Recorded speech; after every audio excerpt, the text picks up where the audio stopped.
Bien, entonces ahora vamos a hablar de mecanismos de apropiación. Antes de entrar de lleno a los mecanismos, vamos a reflexionar un poco de para qué, cuál es la intención de proteger, o cómo vamos a elegir qué criterios vamos a utilizar. Existen distintas estrategias. La más clásica es esta estrategia que dice ahí fortaleza, que es básicamente yo construyo un muro alrededor de mi tecnología y no quiero que nadie entre para que nadie la use. Hago un fuerte. La otra estrategia es de bloqueo, que es lo que yo ya mencioné. No quiero que nadie use esa tecnología porque me mata el negocio. Por lo tanto, yo patento, no uso la tecnología y tampoco dejo que nadie más la use. Por ejemplo, el caso de las cámaras digitales. ¿Ustedes saben quién desarrolló la primera cámara digital? Kodak. Como muchos años antes que la primera cámara digital saliera al mercado. ¿Qué es lo que pasó luego? Kodak quebró. La hicieron quebrar las cámaras digitales. ¿Por qué pasó eso? Porque el negocio de Kodak eran los rollos fotográficos, no la cámara.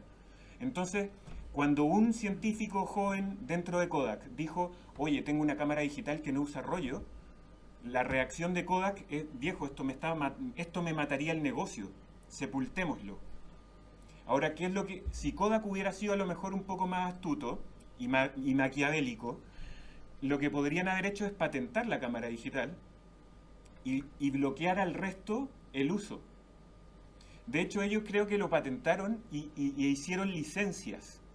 O sea, permitieron al resto hacerlo y finalmente igual terminaron matando su propio negocio. Entonces, ese es un ejemplo de cómo una mala política de propiedad intelectual puede exterminar y erradicar completamente una compañía multinacional.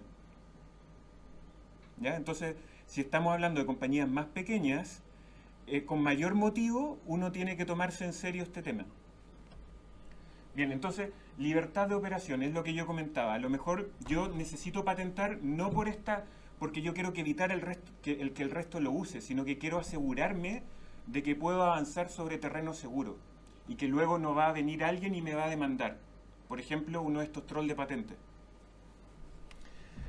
Usar la información como señuelo. Esto es un poco más rebuscado, pero en algunas tecnologías muy jóvenes, que están en etapas muy tempranas, a lo mejor en donde no se conocen todos los actores que están involucrados, a lo mejor si yo patento, me sirve como un señuelo y capturo un pez. O sea, llega otra empresa que quiere licenciarme esa tecnología, una empresa que yo no conocía, por ejemplo, que viene de China. Quiero esta licencia, entonces ahora la tengo en el radar y puedo conocer a mi competencia. Puedo mapear en cierto modo el escenario competitivo. Es una manera un poco convolucionada, pero se ha hecho. Además se puede utilizar una patente, por ejemplo, como recurso de valorización. Por ejemplo, una startup que valía $100.000 saca una patente por un súper buen fármaco. No tienen, por ejemplo, las pruebas clínicas en humanos ni nada por el estilo, pero tienen la patente, probaron el concepto in vitro y a lo mejor en un preclínico con ratones. Y ya tienen la patente. Ahora la startup deja de valer $100.000 y vale $1.000.000. ¿Ya? Por la patente. Y si tiene más patentes puede llegar a valer más. ¿Y qué gana la startup valiendo más? Atraer inversión de capitalistas de riesgo. ¿Ya? Entonces hay muchas startups, sobre todo en biotecnología, que a lo mejor podrían mantener su tecnología como secreto, pero más les vale patentar porque así atraen inversión. Por otro lado tenemos empresas grandes, gigantes, que ya tienen en cierto modo su negocio tan solucionado que patentan más que nada por prestigio.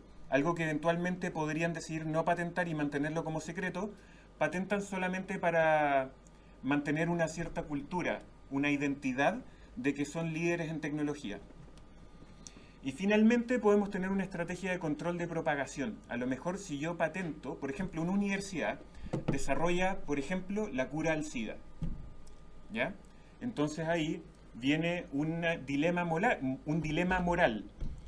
Yo voy a lucrar con algo que a lo mejor puede salvar la vida de millones de personas, o bien puedo liberarlo y hacer que esto quede a disposición de la gente, ¿cierto?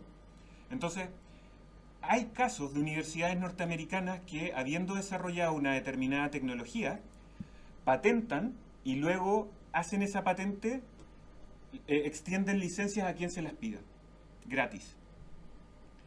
De ese modo, ¿qué es lo que ellos obtienen?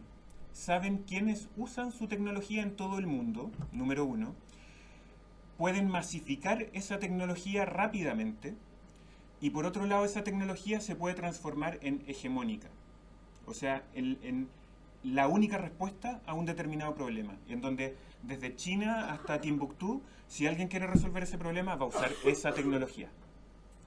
¿Ya? Entonces, después, visto desde una perspectiva de negocio, una empresa podría hacer lo mismo. Una empresa, por ejemplo, pensemos en el software freeware o en el open source.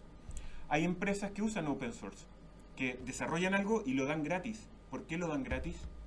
Porque su línea de ingresos va por otro lado. A lo mejor te ofrecen una app gratuita. Ellos en realidad están ganando plata a través de los comerciales, de la publicidad, ¿ya? Entonces, todas estas cosas hay que considerarlas. Uno no solamente patenta por proteger. Existen también otros motivos por los cuales una entidad podría decidir patentar. Y también esto influye no solamente en las patentes, sino que también en secreto industrial, etc. Entonces, va a depender finalmente de la estrategia de cada organización. Entonces, existen mecanismos formales y mecanismos informales. Los mecanismos formales son aquellos avalados por la ley. Deben solicitarse una entidad gubernamental especializada. Requiere publicación de la tecnología que tú hiciste, lo que se llama disclosure. Y eso es a lo mejor el punto de fricción más importante en los mecanismos formales, que te exigen poner a disposición de la gran mayoría de la población la tecnología que tú desarrollaste. Publicarla. Bueno, y estos tienen autores y titulares. Y los informales no siempre tienen una base legal, sino que más bien se basan en tácticas empresariales y prácticas empresariales. Entonces, dentro de los formales y los informales, una de las promesas que hice al inicio es tratar de mantener esto lo más realista posible. Yo acá no les vengo a vender nada, sino que les vengo a poner en relevancia que todo tiene pros y contras. Todo. ¿Ya? Entonces, tanto los mecanismos formales como los informales tienen ventajas y desventajas. Entonces, finalmente uno tiene que elegir el veneno. ¿Ya? Por un lado, los formales ofrecen exclusividad. Por ley, nadie puede usar la tecnología sin pedirte permiso y tú ves en qué condiciones le otorgas ese permiso, si es que lo otorgas. Pero, bueno, y por otro lado existen organizaciones internacionales que pueden facilitar un poco el tema de extenderse a otros países. En los informales, la ventaja es que no requiere publicación y entra en efecto inmediatamente. O sea, tú no necesitas a nadie. Autónomamente puedes aplicar estos mecanismos informales. Ahora, ¿cuáles son las desventajas? La publicación, el disclosure, por el lado de los mecanismos formales. La territorialidad, si tú pides una patente acá en Chile, no es válida en Estados Unidos o en China, etc. Tú eventualmente puedes decidir patentar en esos otros países, pero en aquellos países en donde no patentes es fair game, o sea, todo vale. Ahí cualquiera te puede copiar. Perfectamente, si tú patentas en Chile, una empresa china puede acceder a la base de datos de patentes chilena y hacerlo en China. Y copiarte muy fácilmente. De hecho, hay un caso. Una vez fui a una capacitación de propiedad intelectual en Corfo y hablaban de un caso de un inventor chileno que había diseñado un sistema de anuncios para los tubos del metro bajo tierra, en donde se veía como un solo anuncio que permanecía al costado del metro, y lo inventaron acá en Chile y apareció en Pekín, porque no patentaron allá. Y allá se usa y acá la verdad es que no. Entonces, algo que a lo mejor podría haber tenido una potencialidad financiera interesante, se perdió por una mala estrategia de propiedad intelectual. Bueno, por otro lado, como les dije, no existe una policía de propiedad intelectual, por lo tanto, el esfuerzo de vigilancia lo tiene que hacer uno. Además está lo que se llama Invent Around, que es básicamente, tú tienes la patente acá y haces esto, le haces el quite, lo esquivas, haces alguna variación respecto de la patente para no infringirla, pero lograr lo mismo. Y finalmente las solicitudes toman tiempo, son costosas y requieren gastos de mantención. Entonces, la exclusividad la voy a tener única y exclusivamente si soy capaz de surfear en cierta medida todos estos escollos que hay acá. ¿Ya? Si yo tengo el recurso financiero suficiente para contratar una consultora que vigile de manera permanente de que no me estén copiando, perfecto, genial. Si no los tienes, problema, puede haber problema. Territorialidad. Si yo no tengo dinero suficiente para patentar en todos los mercados en los cuales yo podría eventualmente explotar este negocio, problema. A lo mejor me estoy perdiendo una oportunidad tremenda. Bien, y por este lado, bueno, y además está el tema de la publicación, que al publicar yo facilito esto. ¿Ya? Entonces, en cierto modo, estas desventajas son sinérgicas, lamentablemente. Y en el caso de los mecanismos informales, alguien puede inventar lo mismo que yo inventé, de manera paralela, y ha ocurrido muchas veces en la historia, en donde un invento ha estado siendo desarrollado por varios equipos de investigación en paralelo. Entonces, ese otro equipo que desarrolle por su cuenta esto, no tendría ningún impedimento legal para explotarlo. Y por otra parte, no contento con eso, además podrían patentarlo y quitarte libertad de operación. O sea, tú que hiciste ese desarrollo primero, podrías terminar demandado por infracción de una patente. ¿Ya? Entonces es un riesgo.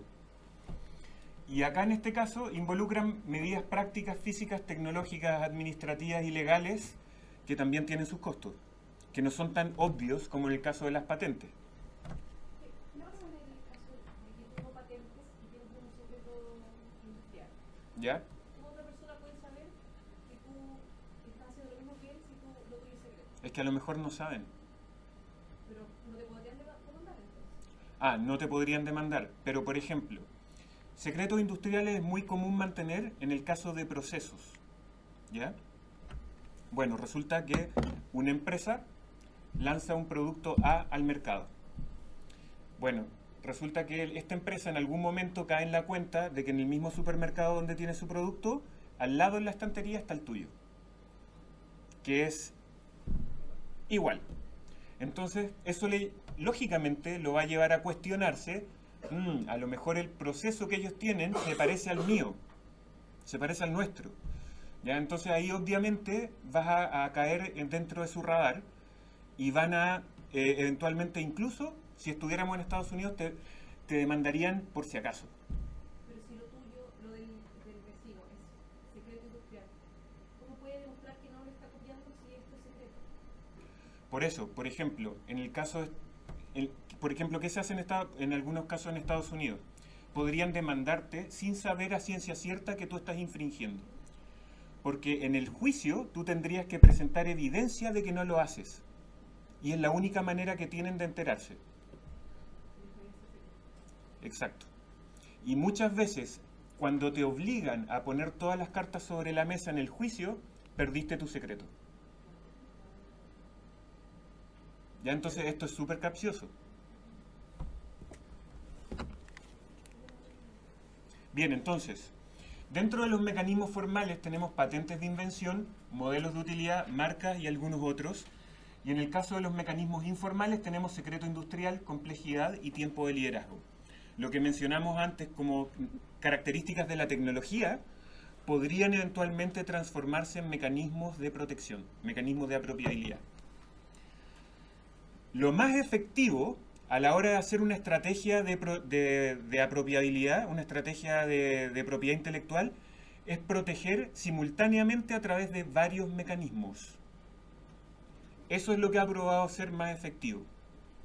Por ejemplo, yo no tengo un solo invento, sino que lo modularizo, lo parto en trocitos y digo, esto lo voy a proteger por patente, esto lo voy a proteger por secreto industrial, en esto me voy a mover más rápido que la competencia y así sucesivamente. Ahí además la marca, muy importante.